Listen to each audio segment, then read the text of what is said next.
অতীতে তুমি কোনো একটা মানুষকে একসময় নিজের বাড়িতে এনেছিলে এবং সেই মানুষটা তোমার বাড়িতে থেকেছিল, আর তোমার বাড়িতে থেকেই সে কোনো না কোনোভাবে তোমাকে আরও বেশি লুটে নেওয়ার বা তোমার থেকে উসুল করার পরিকল্পনা করেছিল। তোমারই ঘরে থেকে তোমার সঙ্গে চতুরতাপূর্ণ আচরণ করেছিল। এই পুরনো অভিজ্ঞতা তোমাকে একেবারে কঠোর করে দিয়েছে, মানে ভিতর থেকে একেবারে শক্ত। এবার তুমি একটা কুকুর নিয়ে এলে। সেই পুরনো অভিজ্ঞতার তুলনায় কুকুরের সঙ্গে তোমার কেমন অভিজ্ঞতা হয়?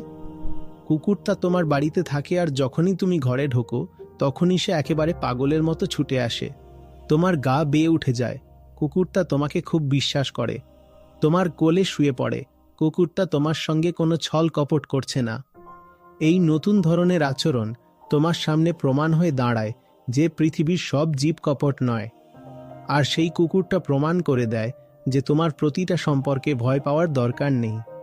কুকুরের কাছে কোনো বড় উচ্চ আদর্শ বা মূল্যবোধ নেই, কিন্তু কুকুরের কাছে কপটতা